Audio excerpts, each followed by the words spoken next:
Kwenye kurasa za miradi yayo tumeokota habari nasema hivi: Tanzania hatujavuruga uchaguzi. Zambia. Sasa kwa nini watutaje sisi wakati kuna nchi nyingi sana Afrika?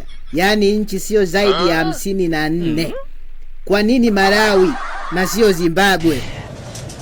Ninashindwa kuelewa. Yaani kila siku Malawi ni kuzingiziwa nyie tu.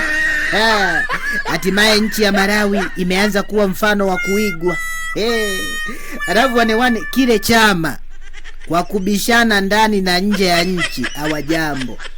Yaani kile chama kwa kujitetea. Wako vizuri. Sio muda watazama na hii AI. Anyway, usisahau kucomment, kulike, kushare na kusubscribe.